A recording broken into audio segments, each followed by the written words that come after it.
페르시아만은 이란과 아라비아 반도 사이에 위치한 인도양의 좁은 만인데요. 전 세계 원유 물동량의 20에서 25%가 지납니다. 세계 최대 에너지 수송 요충지인데 호르무즈 해협 이런 식으로 가로막고 있죠. 그래서 해협을 통해 바다로 빠져나간 구조인데 미국이 역시 그 호르무즈 해협을 차단시키고 있어요. 동시에 이렇게 해서 한국이 수입하는 원유의 70%가 이곳을 통과한다. 지금 전쟁이 이제 생각보다 오래 가고 또 자주 반복을 하게 되면 이게 또 안정적인 운송이 안 되거나 석유 가격이 올라갈 수 있는 부분이기 때문에 다들 이것을 우회해서 이렇게 석유 가스를 갖다 수출하는 방향을 생각하고 있어요. 이렇게 육지 파이프라인을 생각하고 있다라는 거죠. 아랍에미레이트에서는 오만을 통해서 이렇게 어떤 호르무즈를 통과하지 않고 곧바로 수송하는 것을 하고 있거나, 이렇게 이란은 아마 저기 차바르가 한 거인가요?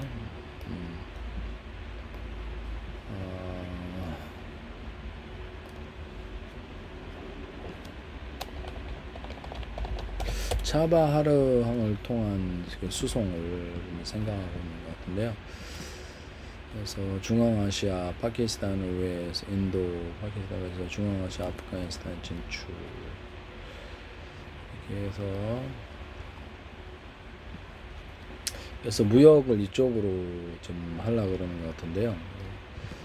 그래서 철도까지 연결을 해서 중국까지도, 중국의 영향력이 이게 있을 수도 있겠다라는 생각이 들거든요. 중국도 여기 철도를 이용한다는 거죠. 그래서 이쪽을 통해서 자기 이렇게 내륙으로 석유, 가스, 각종 화물을 그쪽으로 운송을 하겠다, 이런 생각을 가지고 있는 것 같아요. 유럽까지도 아마 생각하는 것 같은데요. 자발은 이란의 항구 도시인데, 그래서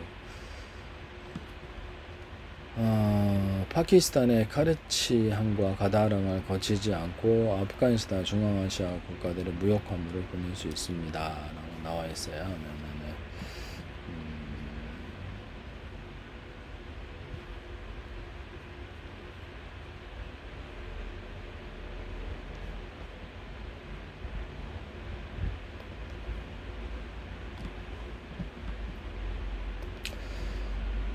이쪽이 각국의 이익이 각국의 이렇게 어떤 이익이 개입이 되어 있는데요.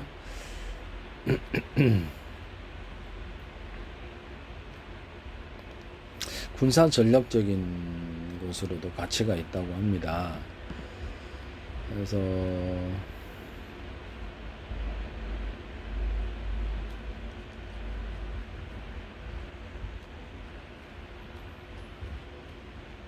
물류 시스템 구축인데요. 그래서 지금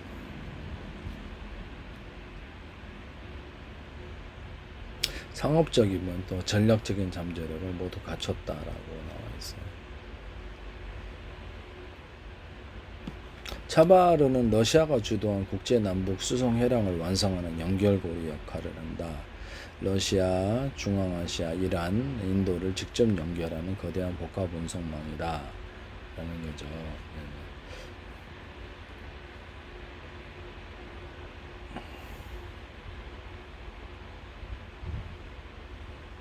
이를 통해서 중동 국가가 이를 통해서 호르무즈 해협을 이렇게 여기서 이렇게 페르시아만을 생산한 것을 여기다가 석유가스라든지 각종 화물을 내려놓으면은 사실 이란이 중심이 되는 건데요.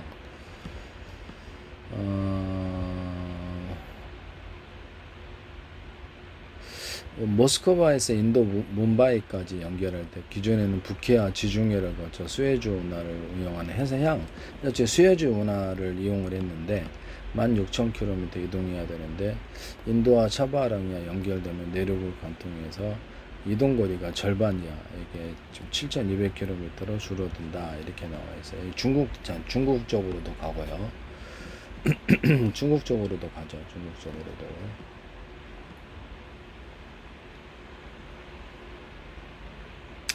그러니까 유사시에는 중국 쪽으로 곧바로 석유가스가 들어갈 수 있는 이런 부분이다 이 말씀이죠.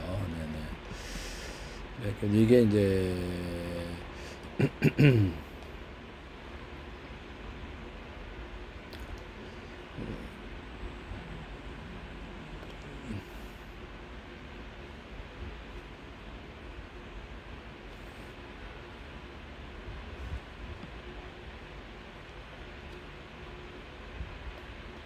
만약에 호르무즈 해협이 이제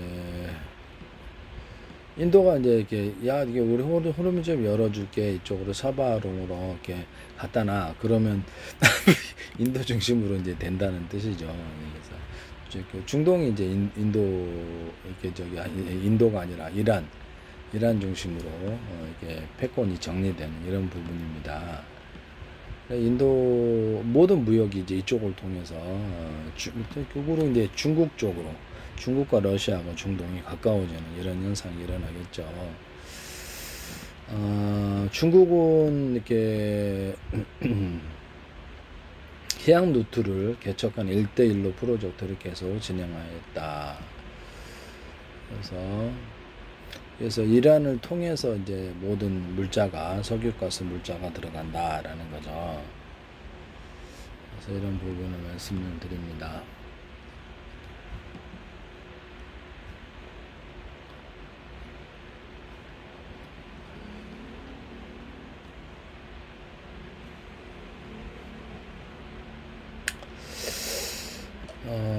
원래 제 계획은 이스라엘을 통해서 파이프라인 연결해 석유가스라도 물자, 철도 연결하고 유럽 쪽으로 지중해 쪽으로 곧바로 가자라고 했었거든요. 통신까지도 다 포함해서 첨단 산업까지 해서 이제 이런 부분을 제가 말씀을 드립니다.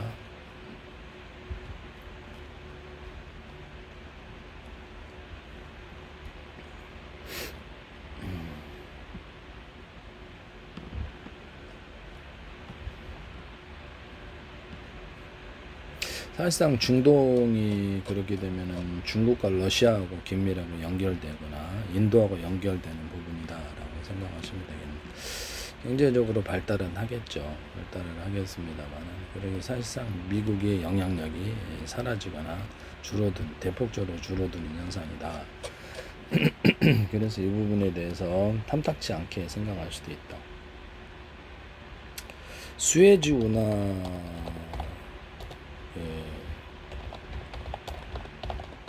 수에즈 운하의 에너지 운송량은 홍해를 통해서 수에즈를 통해서 유럽으로 나갔거든요. 지중해를 통해서 전 세계 해상 석유 천연가스 물동량의 9%를 처리합니다. 하루 평균 500만 배럴 이상에서 원유, 석유적 막대한 양의 LNG가 이집트를 관통하여 유럽과 아시아 시장을 연결하고 있다.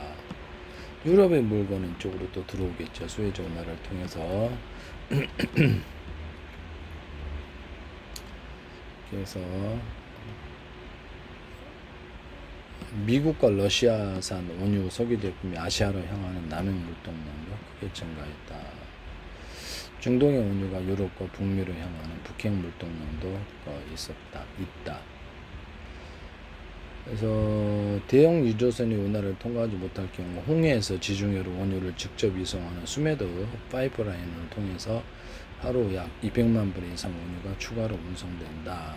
수에즈 운하가 마비됐을 때는 테러다 이렇게 마비됐을 때 아프리카 최남단의 희망봉으로 우회해야 된다.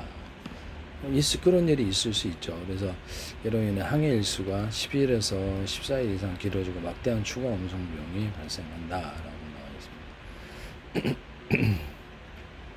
그래서 이 부분이 지금 묘하게 누가 중심이 되느냐 이 중동에 있어서 이 부분인 것 같은데요. 저는 이스라엘이 중동 국가들과 긴밀하게 경제적으로 연결돼야지 지역 평화가 이루어진다라고 말씀을 드렸었거든요. 그래서 이스라엘 쪽으로 석유 가스 파이프라인을 연결하고 유럽으로 연결하자 지중해를 통해서. 이스라엘 안에서도 지금 가스가 생산이 돼요. 이스라엘 이렇게 바다만에서 생산이 되기 때문에 이 부분에 대해서도 좀 여력이 있어요. 자국 생산 물량이 있다라는 거죠. 이스라엘에도. 그래서 이스라엘 이게 지도를 이렇게 보면은 가스관이 있어요. 이스라엘 그리스 해상으로 해가지고 그리스 가스관 이렇게 운송을 크레타섬 이래갖고 이렇게 간다 뭐 이렇게 계획을 세우고 있는 것 같은데요. 그리스, 이스라엘, 키프로스 가스 파이프라인 건설에 동의 이렇게 나와 있거든요. 그래서 이스라엘에서도 가스가 생산이 되기 때문에 이쪽으로 어차피 이쪽으로 갔다가 이스라엘 쪽으로 석유 가스 파이프라인을 건설하거나 무역이 이스라엘 통해서 건설이 되면 이스라엘이 철도가 연결이 돼야 되는 중동 각국과 연결이 되는 통신선도 마찬가지죠.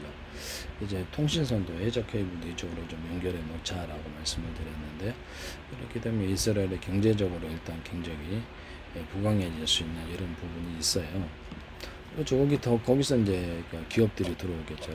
그래서 생산해서 제품을 생산해서 중동과 이쪽으로 뭐 중앙아시아 중국까지도 육로 철도 운송이 있을 수 있어요. 철도 운송은 일단 빠르다. 해상 운송에 비해서 가격만 맞춰주면 다 이쪽이 더 중요한 지점이 되겠습니다. 그래서 이런 구상을 제가 말씀을 드렸는데요. 네네네네.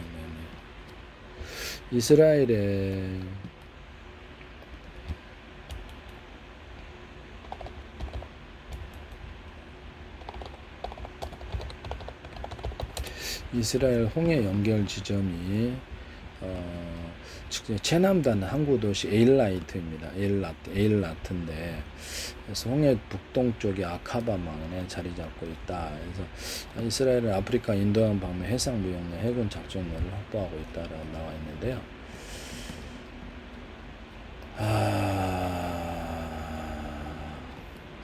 이게 아니더라도 항구를 또 다른 데가 개발할 수 있으면 개발해가지고 이 사우디 쪽하고 연결된 부분이 사우디의 홍해 쪽으로 해가지고 그렇게 해가지고 이스라엘 쪽으로 건너가지고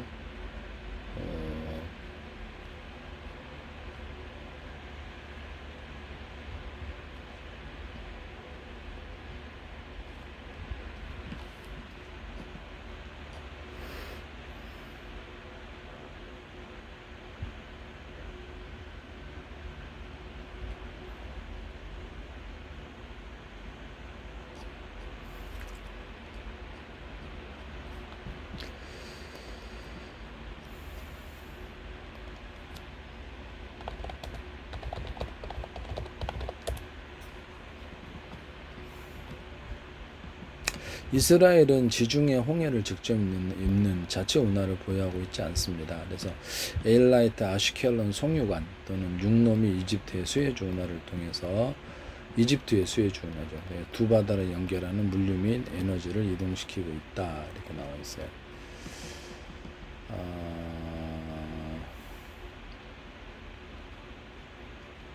총 254km의 최첨단 홍해 항구 도시 에일라이트에서 지중해 아슈켈론까지 연결하는 게 에일라이트 아슈켈론 송유관이 가동 중이다.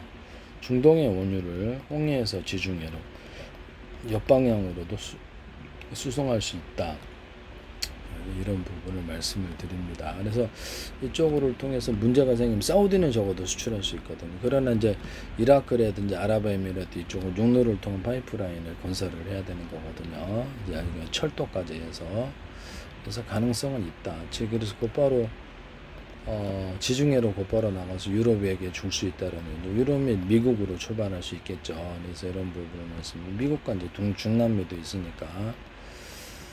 그래서 이렇게 그래서 이스라엘을 이쪽에다가 해가지고 철도 이렇게 석유 가스 파이프라인 통신선 해가지고 해적 케이블까지 해서 이쪽 이스라엘을 통해서 지역 안보 평화를 이루자라고 좀 말씀을 드립니다. 경제적으로 서로 긴밀하게 연결되게 하자 또는 그런 세력들을 서로 해서 자기들의 경제적 이익을 건드리는 것에 대해서 중동 전쟁을 이렇게 복잡하게 이렇게 화가 나게 하자.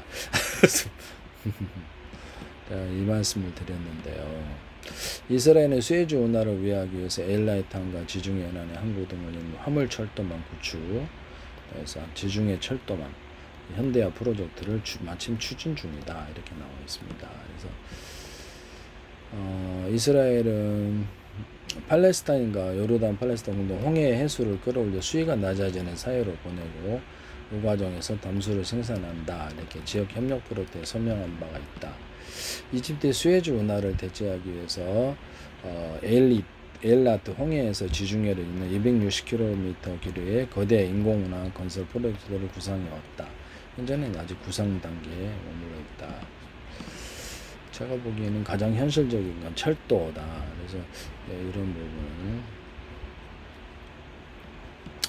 세계 약간 이렇게 경제적인 이게 이란 중심이냐 중동이 아니면 이스라엘 쪽으로 해가지고 경제적으로 중심지가 이스라엘 쪽이냐의 문제인데 그렇게 되면은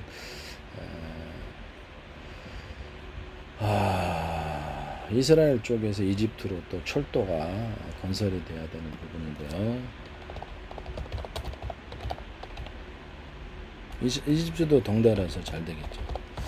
근처에 있으니까 덩달아서 아마 경제 그 주변 지역에다 아마 경제적으로 부강하게 될 것 같은데 이스라엘 이집트를 직접 연결하는 철도는 존재하지 않는다. 그래서 양국을 오가는 철도망이 물리적으로 잔드라이고 단절하에 있다. 또 육로를 통하는데요.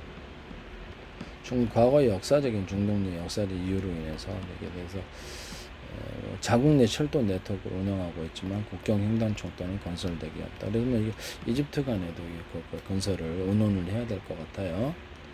그래서 제가 보기에는 요르단도 그렇고 이게 사우디 아니면 뭐 이렇게 이라크, 아랍에미레이트 등등등 전부 다 철도를 연결하는 이 망에 대해서 이스라엘을 통해서 이게 가장 현실적이고 빠를 것 같습니다.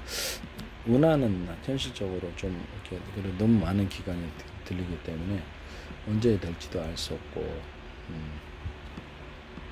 그렇지만 일단 철도를 건설을 하게 되면 여기가 이제 완전히 이스라엘이 이제 이렇게 경제적으로 중심지가 되겠죠. 네네네.